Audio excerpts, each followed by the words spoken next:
हिंदुओं धर्म के 4 धामों में से एक श्री जगन्नाथपुरी धाम अपने आप में बेहद ही चमत्कारिक और रहस्यमयी जगह है। इसके बारे में कहा जाता है कि यहाँ पे ऐसे ऐसे चमत्कार होते हैं कि आदमी कल्पना भी नहीं कर सकता। तो चलिए हम जानते हैं इसके अनसुनी और अनकहे कहानियों के बारे में। कहानी के लास्ट तक बने रहिएगा। कहा जाता है कि भगवान श्री कृष्ण ने जब अपनी देह छोड़ी और उनका जब अंतिम संस्कार किया गया और जब उनका पूरा शरीर पंच तत्वों में मिल गई, लेकिन उनका हृदय नष्ट नहीं हुआ और बिल्कुल एक जिंदे इंसान की तरह धड़क रहा था और बिल्कुल ही सुरक्षित था।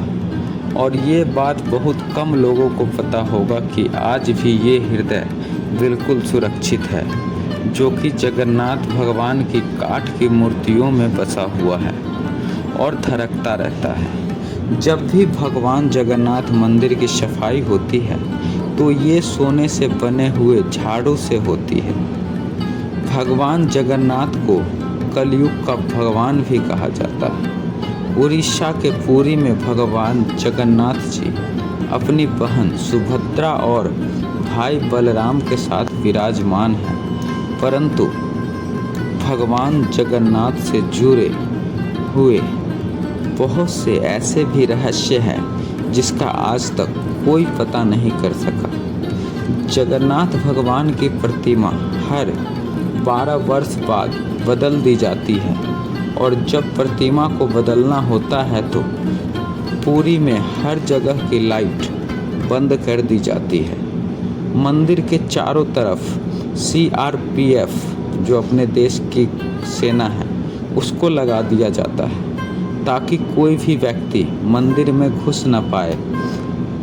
मंदिर में भी पूरी तरह से अंधेरा रहता है और पुजारी के आँखों पर भी एक पट्टी बांध दी जाती है और पुजारी अपने दोनों हाथों में दस्ताने पहनकर पुरानी मूर्ति में से एक ब्रह्म पदार्थ, जिसको कृष्ण जी का दिल भी कहा जाता है, को निकालकर नई मूर्ति में डाल देता है।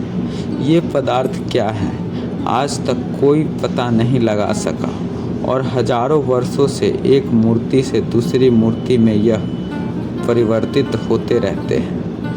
यह एक ऐसा अलौकिक पदार्थ है जिसको छूने पर इंसान का पूरा शरीर भस्म हो जाता है। माना जाता है कि इसका संबंध भगवान श्री कृष्ण से है। जब जगन्नाथ भगवान की प्रतिमा बदली जाती है तो उसके साथ साथ मंदिर के हर प्रतिमा को बदल दिया जाता है।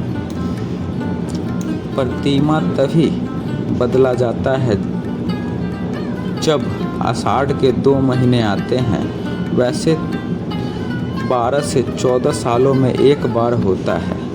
जब ऐसा होता है तो इसे नव कलेवर कहते हैं, लेकिन आज तक कोई भी पुजारी ये नहीं बता पाया कि वो पदार्थ क्या है जिसे एक मूर्ति से दूसरी मूर्ति में डाली जाती है।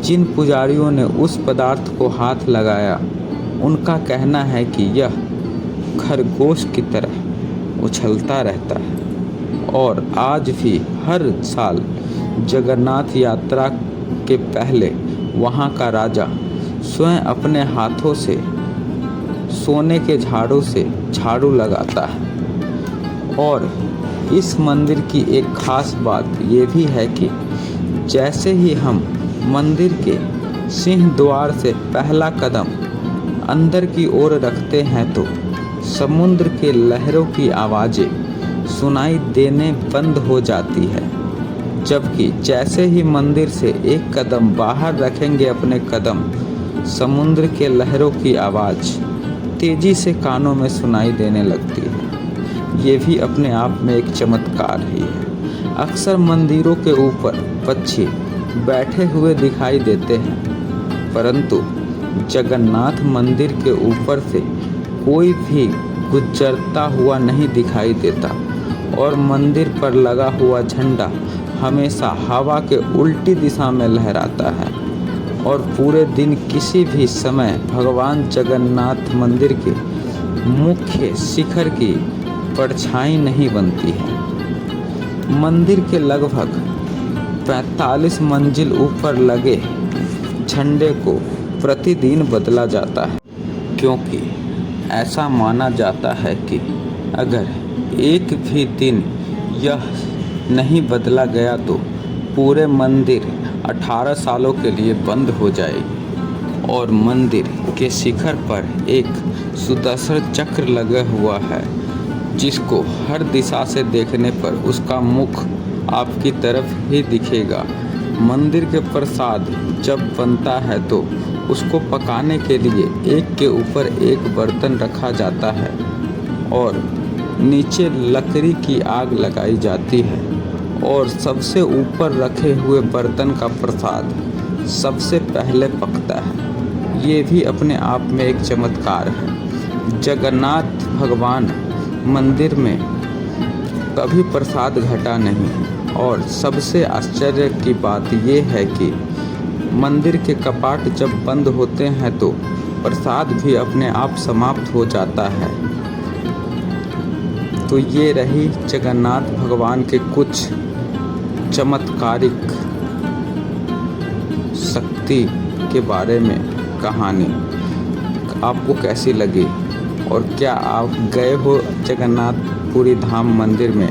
अगर नहीं गए हो तो इस कहानी को सुन के क्या आप जाओगे? मैं तो जब भी मेरे को टाइम मिलेगा मैं तो इस मंदिर को